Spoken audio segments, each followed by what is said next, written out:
Owsinski's Inner Circle. I'm Bobby Owsinski, and this is a show all about music, music production, and the music business. My guest today is trusted advisor to high-profile musicians, celebrities, best-selling authors, and tech executives, Kelli Richards. First of all, did you know that we are now working a 32-hour day in the United States? Yeah, how's that possible? Well, Active Consulting did a big study about the average American and consumption of tech. And they discovered that the average American leads a 32-hour-a-day life, and this is all because of multitasking. The average American sleeps about 6 hours and 35 minutes, works only about 5 hours and 20 minutes. There's 7 hours for eating and housework and fitness and everything else. About 5 hours and 17 minutes are dedicated just to consuming video, 2 hours and 48 minutes for audio, an hour and 53 minutes for gaming, an hour and 33 minutes for social messaging, and another hour and 39 minutes for everything else online. So that means 13 hours and 9 minutes is dedicated to consumer technology and media activity every day. Now, this is led by what's known as super users, which is 22% of the population. The average person spends about 9 hours and 21 minutes with media every day.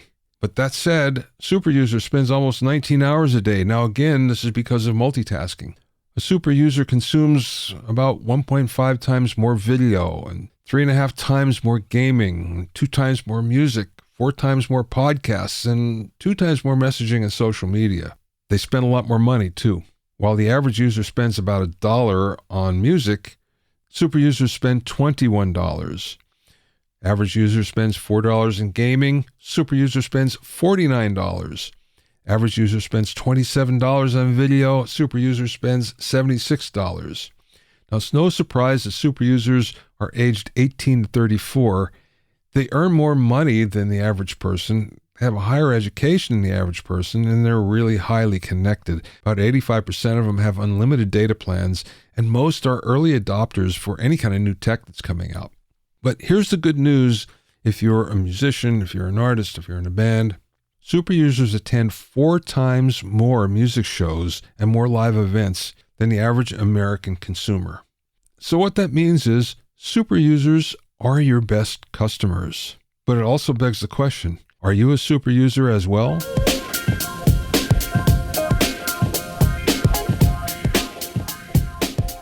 If you have any comments or questions, you can send them to questions@bobbyowsinski.com. Also, I'm pleased to announce that the 5th edition of my Mixing Engineer's Handbook is now available. It's totally updated and includes new sections on mixing and immersive audio, self-mastering, new mixer interviews, and much more. Get your copy at a special discounted price at bobbyowsinski.com/handbook. That's bobbyowsinski.com/handbook. You can also find it on Amazon and Apple Books.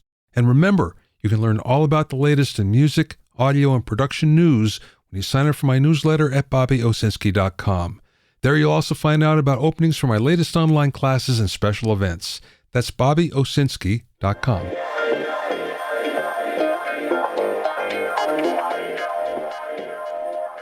Now, as soon as COVID came around, everybody got super hypercritical about cleaning their microphones, disinfecting their microphones, and even though we're a little past that, it's still a really good idea because nobody wants to get sick.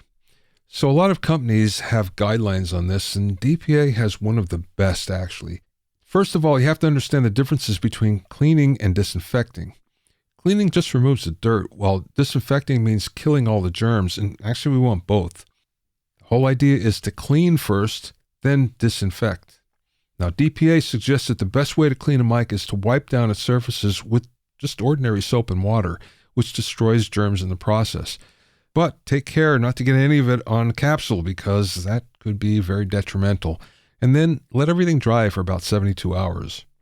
When it comes to disinfecting, they recommend that you wipe down the microphone with a cloth moistened in 70% isopropyl alcohol. Now, again, don't get this on the mic's capsule. Where do you get this stuff? Well, if you go to the drugstore, you'll find 99% alcohol. And you might think that this is going to be better because it's stronger, but that's not the case because what happens is it evaporates too quickly to kill any germs. So you want a diluted solution because it actually works better. You get this by adding 20% water to it, 30% water, in some cases even 50%. It depends what you read, and they'll give you different percentages. But anything over 50%, you should be pretty good. Keep this in mind, though. The CDC says that 70% is the most effective in killing coronavirus germs. Again, we want to get rid of those things.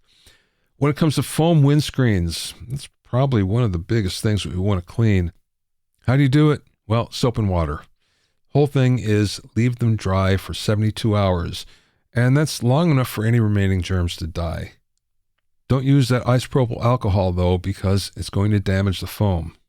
How about cables? Yeah, they're a thing too because they get touched. In this case, we could have the isopropyl alcohol solution, and that would get rid of the germs, but it also breaks down the cable jacket and makes them brittle eventually, so you don't want to do that. DPA suggests that you use olive or coconut oil. I don't know if that's a good idea, but you can go back to the original soap and water and that'll work just fine. So cleaning and disinfecting your microphones is probably something that they really need, and it's always a good practice to do so regularly anyway. It's not difficult, just takes a little time, and it will go a long way to keeping you and your clients healthy and happy.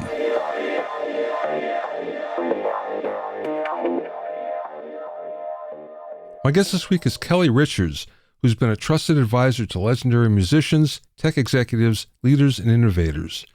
During her 25 years as a consultant, she's worked with artists like Paul McCartney, Todd Rundgren, Stewart Copeland, Prince, Michael Jackson, and even Apple Computer founder Steve Jobs.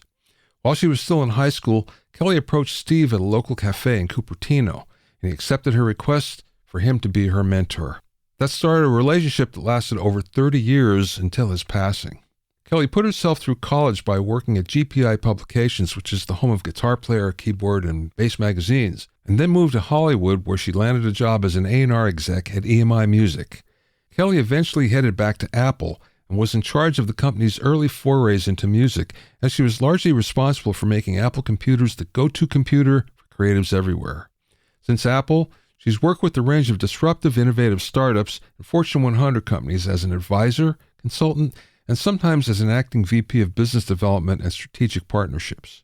During the interview, we spoke about getting Steve Jobs as her mentor as a teenager, laying the foundation for Apple and the music and film communities, helping Todd Rundgren build Patronet, working as a young A&R exec, moving into the role of trusted advisor, the future of digital music, and much more.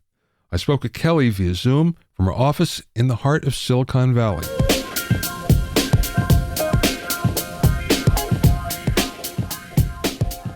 Let's go back to the beginning, and I think your start in the music business really goes back to Steve Jobs and meeting Oh, no, him. it goes way before that. At the age of 8, I caught sight of George Martin behind the Beatles, and I said to myself, to my parents, I don't know what that man's doing, but that's what I want to do for a living. Because even at that age, I've always been sort of a visionary and very prescient, and that will come back to the Steve Jobs piece in a minute. But I just knew that this guy was pulling magic out of them and introducing things into the mix that they otherwise would never have come up with on their own. And that's what I wanted to do, was work with brilliant people to show them possibilities that they could never see for themselves. I thought that was going to be in the music industry. And in some ways it was. But having gone through a local recording academy my last 2 years of high school when I could drive, thinking I was taking that path, and having put myself through college working at Guitar Player, Keyboard, and Bass magazines, all of which happened to be in my hometown of Cupertino here in Silicon Valley. When I got to Hollywood, there was only one problem. I was the wrong gender and I couldn't get arrested as a record producer. Yeah, funny how that works, huh? And that was a long time ago, and it's not much different now. Maybe a couple handfuls I can think of my sister female record producers. But in any event, I wound up zigging and zagging sideways. I was a very good networker. I met the right people when I was young. And I wound up working out of the Capitol Tower under Neil Portnow, doing A&R as a young A&R exec out of college. And that was the path that started me on the journey. Now, step back a bit in the timeline, a little bit of time shifting here. Again, I say I grew up in Cupertino. It's my hometown, still live here. Steve Jobs was like, and Apple were like the Wonka factory in my backyard as I was growing up. And when I was in high school at the age of 16, I was in a group called Future Business Leaders of America. And they tasked us with approaching someone that we wanted to have as a business mentor locally, who we really admired. Now, my mom was a college professor at the local college, and we were always surrounded by hippie types and creatives, many of whom frequented the handful of vegan restaurants there were at that time, one of which was Steve Jobs. I knew who he was. I knew what he looked like. I saw him all the time at the same hangouts that we went to. And so he was my guy. He was going to be my mentor for FBLA. And one thing about me as a teenager, and I've never lost this, is my ability to sort of have the moxie to go up to people and introduce myself. So I did. I went up to Steve and I said, this is me. This is what I'm all about. I love Apple. I love you. And I've got this challenge from my Future Business Leaders of America group. Would you be my mentor? And he said, well, I'll think about it. And we met a couple more times, talked about it. And he said, you know what? I really like you. I'll say yes to that. And that began, that was the dawn of a lot of life-changing experiences for me with Steve, who I remained in touch with until his death, and certainly in other parts of my world. When I left, the transition from EMI to Apple was that I was miserable living in Los Angeles. The culture didn't really jive with me. It still doesn't for the most part, although I have to be there for business a lot. I choose to live in NorCal. Very different culture between the two worlds. And I got a tap on the shoulder from colleagues that had gone to Apple saying, look, we want to start a focus on music. We think you could be instrumental in that, pun intended. And so I came back to go to Apple. At that time, Steve had been banished. He was not there, but we remained in contact. And I stayed there until he came back to write the company. It was 1 quarter away from dying. And I birthed the whole original focus of music at Apple, music and film, music and entertainment. And I did that almost single-handedly. I had a woman that did product placement for films and TV shows. I had a colleague that managed developer relations. But otherwise, it was me dealing with the industry, the relationships with the artists, the producers, the filmmakers, studios, everybody. And I did that for almost 12 years. And then when Steve came back, he said, look, we're not going to focus on music and entertainment for a while. I got to get this company back on its feet. So I went a mile down the road and started my consulting practice, but continued to advise Steve informally when it came time to launch iTunes, which was about 5 years later. Wow. So you were there for 12 years and you were starting the music initiative, but it wasn't really public at the time then, right? It was pro-facing as opposed to consumer-facing. I did have a roadmap for the consumer solution, but I couldn't get arrested in the management adopting it until Steve came back. And as far as the pros, who when you say pros, what does that mean? So making sure every musician used a Macintosh and hopefully Pro Tools with it to liberate themselves from expensive recording studios and take control of music creation on their own terms. That's my claim to fame, as well as helping filmmakers use the Macintosh, every filmmaker, from the beginning of their concept all the way to promotion, distribution, marketing on the back end. Every single person on the team using a Macintosh. Those were my things, to make sure the industry was using the Macintosh. The creators were. And then that would influence, of course, individuals to pick up and use the Mac as well. No, you certainly did a great job of that because it's still true today. I think everybody, well, if I had to make a guess, I would say it's in the 90% area. Oh, yeah, definitely. I feel very proud of having laid the foundation that would become Apple Music later days. And in that journey, of course, I built incredible relationships, which allowed me, when I went a mile down the road to work as a consultant 25 years ago, allowed me the ability to have all the relationships I needed to start networking and start having clients immediately. It also did one other thing, which is that during the mid-90s, there were only a handful of really progressive music tech artists. I could rattle off a bunch of names, and I will. Peter Gabriel, David Bowie, Todd Rundgren, Herbie Hancock, Laurie Anderson, and I'm leaving a few more out. I, of course, marketed and promoted the heck out of those guys at Apple in different campaigns that we did. But as importantly, I built relationships with each of them. I think I left out Thomas Dolby in there as well. So Todd Rundgren and I, while I was still at Apple, I moonlighted and helped Todd build what became the first artist direct-to-fan solution in the mid-90s, which he dubbed Patronet. And this is where artists could be underwritten. Artists that had established fan following could be underwritten by their own fans as opposed to necessarily being tethered to a major label to survive. This was huge and seismic, and it was probably 13 years prior to the launch of, guess what? Patreon. Yeah. Note the difference, similar to the name, $4 billion plus company as of a couple of years ago. Todd and I were way too early with that vision, but we did have it right alongside Prince with his MPG Music Club and Bowie with BowieNet. And we all conversed about all of that, all of us, all the time.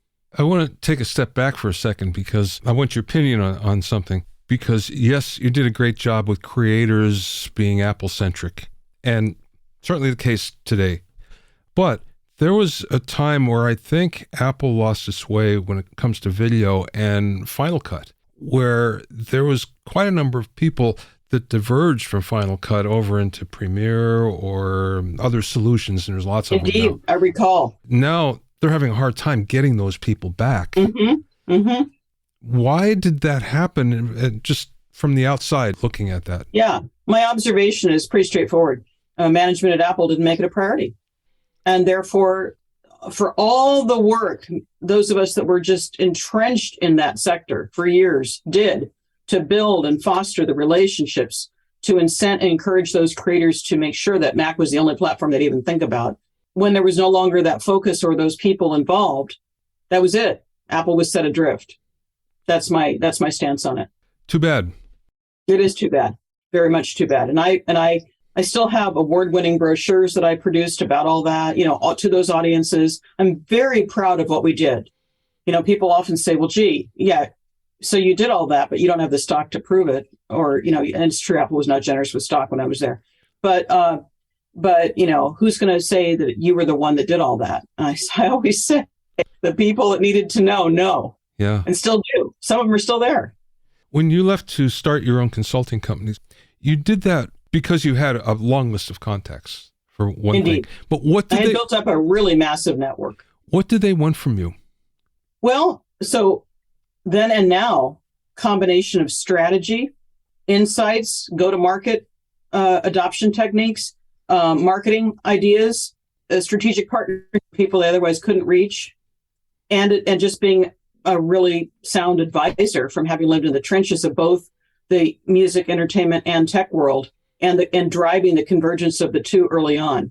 So I was one of those sort of early pioneers that did have the vision and the wherewithal to be in the middle of any emerging technology that would deliver new distribution opportunities and new revenue streams for content creators. I was always right there, and still have tried to be to this day for the most part, although it's gotten a lot more complex. How long were you at EMI? 2.5 years. And I spent a lot of those years, I was young, both working with the artists on the roster, as well as going out at night, clubbing to find new artists, right? With my A&R brethren from the other labels. And I would just die 1,000 deaths when Geffen would get all the metal guys, with Tom Zutaut and those people. I wanted those guys. And I really wanted to sign a band called Bourgeois Tag, which Todd later produced the second of the two albums they did before they broke up. But Chris Blackwell beat me to it at Island. So I didn't wind up signing anyone in that time frame, but I sure as heck enjoyed working with the artists that were on the roster. That was the old days when that's what you did. You went out and you beat the bushes, so to speak. And I had the energy to do it in my early 20s. Yeah, I don't think I would now. Funny how that works. But yeah, that's all changed. Oh, yeah. And because of technology, in fact. I don't know if it's better or worse. What's your view on it? Listen, I've always been a high touch person, and I miss that.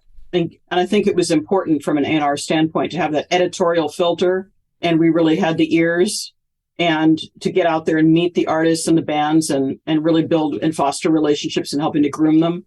I think a lot of that so-called artist relations part of A&R is gone. And I think the editorial filters are gone with the internet. I think it's not the same. It's way too crowded. There's too many content creators creating music, for example, out of their bedrooms and closets, and then posting themselves on TikTok, and then all of a sudden they get 1 billion streams or whatever. I think there's too much noise and not enough editorial filtering is my comment about that. Yeah, I think most people would agree with you, except for the artists that are. Well, but the other thing is we don't see artists with careers.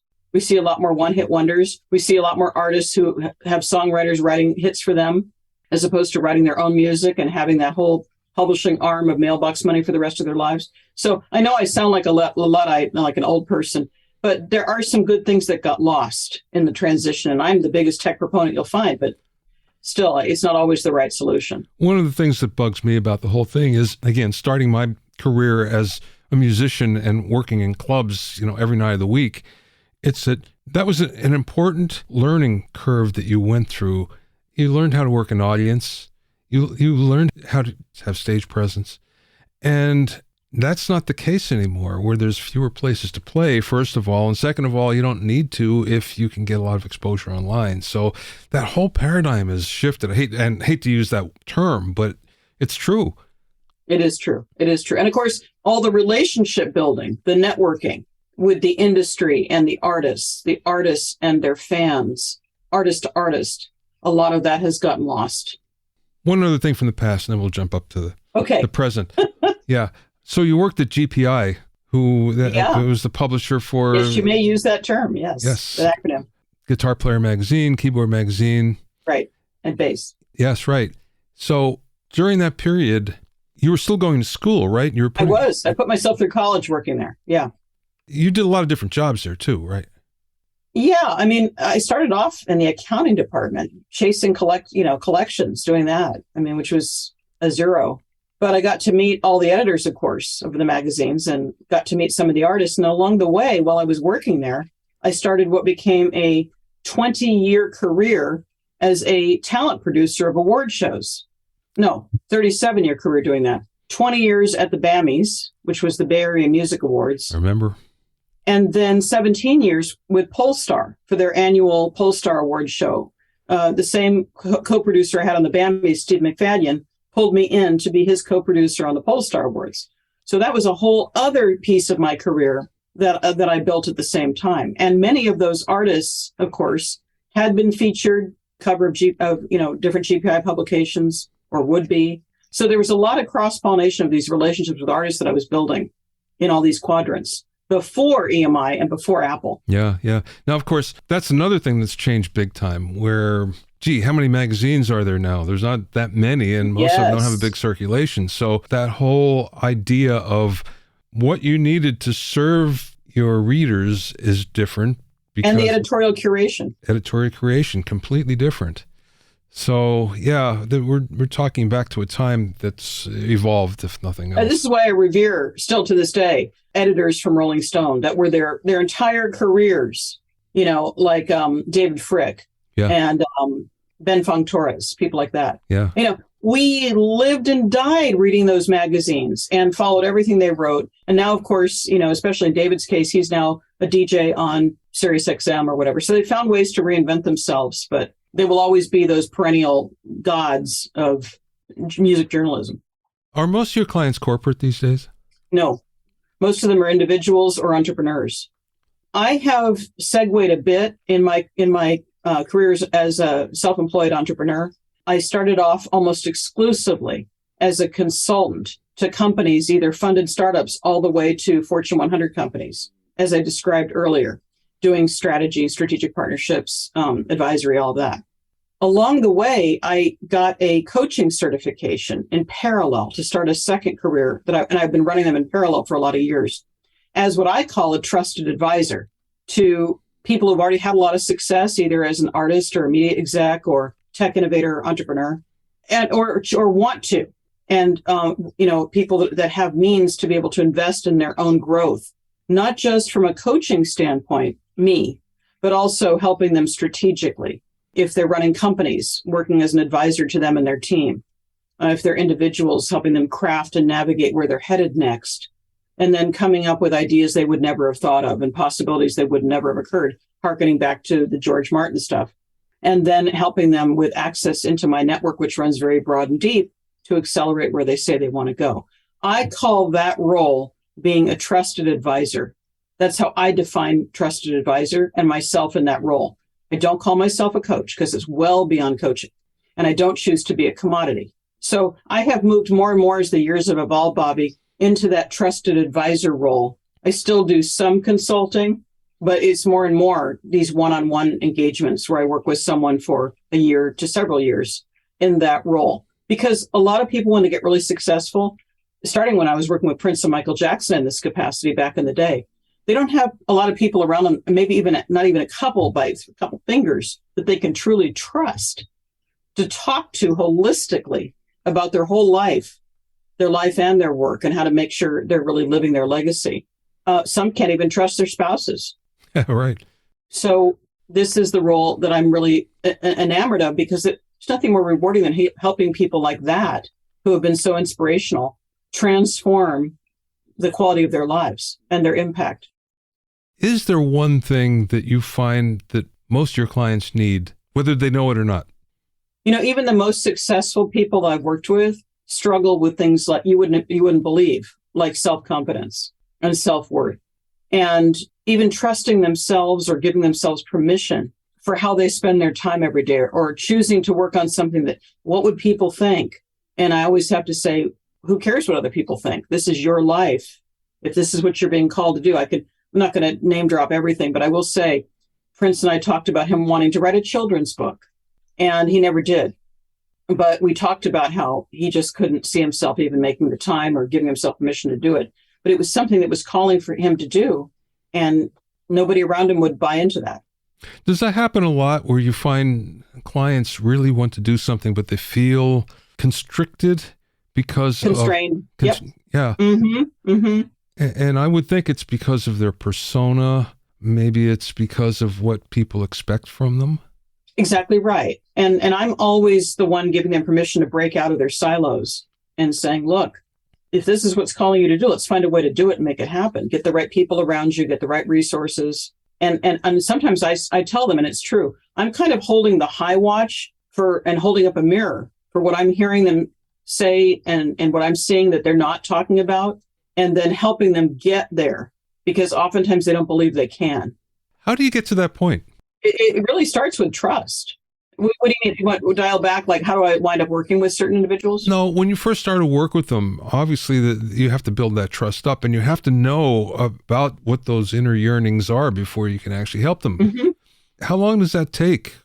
It's a journey of discovery. What I really find, Bobby, in all the years I've been doing it now, and it does vary, of course, by individual, but often, no matter what they think they want to do and accomplish, the first 3 to 6 months or even 9 months is sometimes unwinding all the belief systems and the fear and the mental games that are getting in their way, until they really have a new lease on life in terms of how they look at themselves and their opportunities and how they operate in the world, and even change some of their behaviors and their mindsets. All of that has to precede the actual doing of what they say they want to do. Otherwise, they're going to sabotage themselves.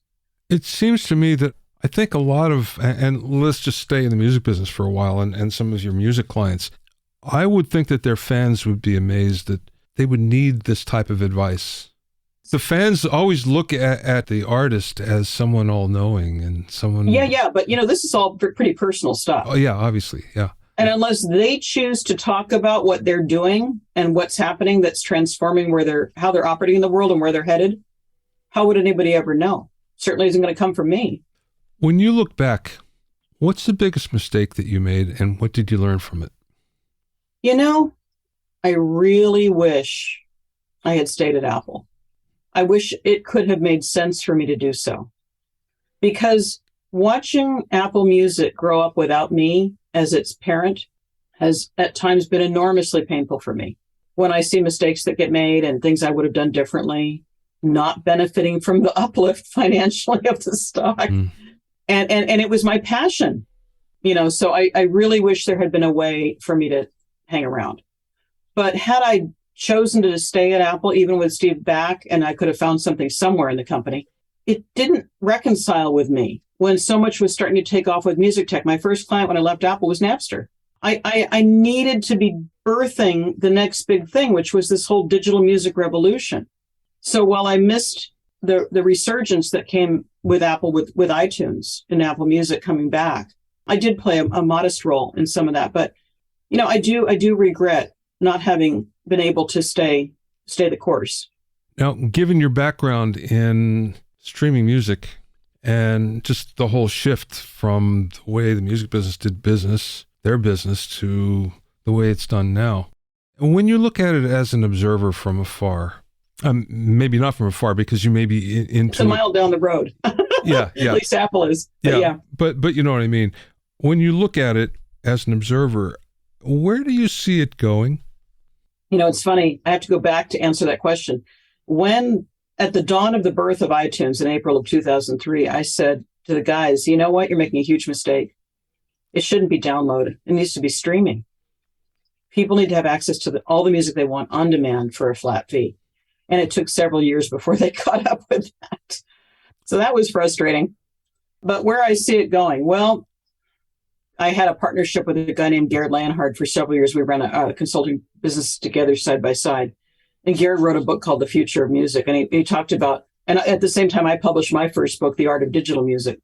But anyway, he talked about music being like water and being tied to the utilities. And, just get ads added to the Comcast bill or the PG&E bill or whatever, and just let it be invisible to the user and let them have access to all the music in the world as if they were just turning on a faucet. I've always believed that. I still do. And I think that people are getting really weary post-pandemic of paying for all the different streaming music services, and the prices keep going up when many of them are redundant with the same music. And I think that the same thing's going to happen as a little detour on the TV side with streaming video. People are, they cut the cord of the bundled cable programs, but now they're paying more for the multitude of individual streaming channels. And there's going to have to be a comeuppance there where the pendulum swings the other way. And wouldn't be surprised if the cable companies started bundling some of those again to bring some of those people back. Yeah.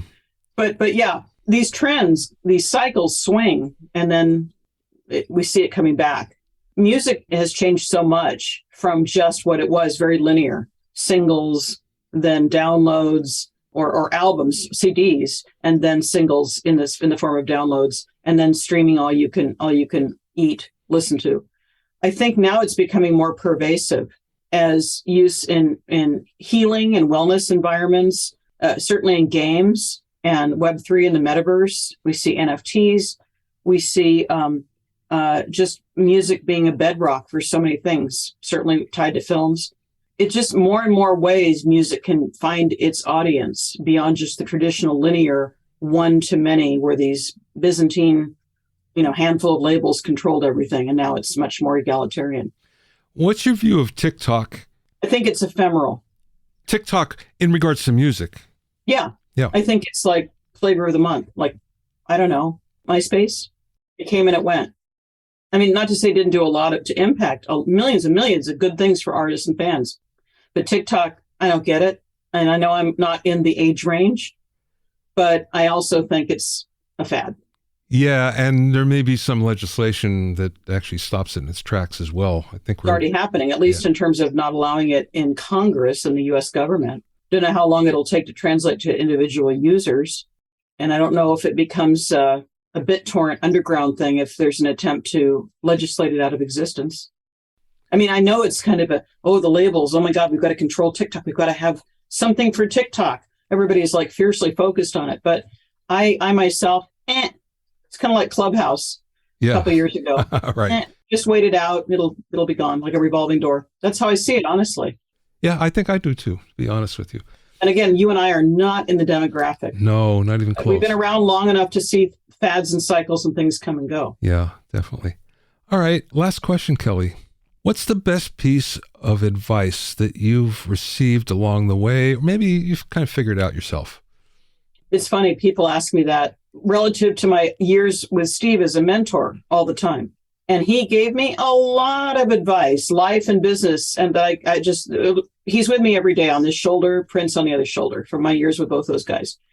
I swear, opportunities, people come my way by virtue of those two, and the advice sounds a little hokey, but it's true. I think one of the best things Steve ever instilled in me, I'll give you two from him. One was to have an impeccable BS meter. And I have learned to fine tune that to a T over the decades. So that's number one. And the corollaries for that, of course, don't put up with any bozos was one of his favorite sayings. The other one would be to trust your intuition. And if you ever watched Steve's commencement speech at Stanford a few years before he passed, that's the most prescient video of his advice and counsel that exists in one 16 to 18 minute video. And he talked about intuition there too. But trusting my intuition has literally saved my life as a survivor of 9/11 for not getting on one of the planes that crashed, for example. Wow. So I don't think you can diminish the power of intuition. And I am always encouraging the people I work with to pay close attention to that and to honor it.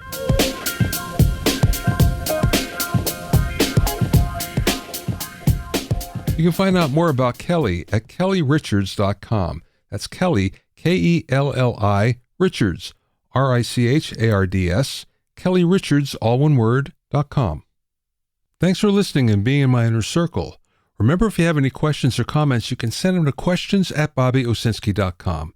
Remember that you can learn all about the latest in music, audio, and production news when you sign up for my newsletter at bobbyowsinski.com. There you'll also find out about openings for my latest online classes and special events. That's bobbyowsinski.com. To listen to the episodes of Bobby Owsinski's Inner Circle, go to bobbyowsinski.com and select the podcast tab, or go to bobbyowinnercircle.com, or you can find it on Apple Podcasts, Amazon Music, Stitcher, Mixcloud, Google Podcasts, Spotify, Deezer, TuneIn Radio, Radio Public, and Podbean. At bobbyowsinski.com and bobbyowinnercircle.com, you'll also find a sign-up form for my newsletter and for alerts for new podcasts. This is Bobby Owsinski. I will see you next time.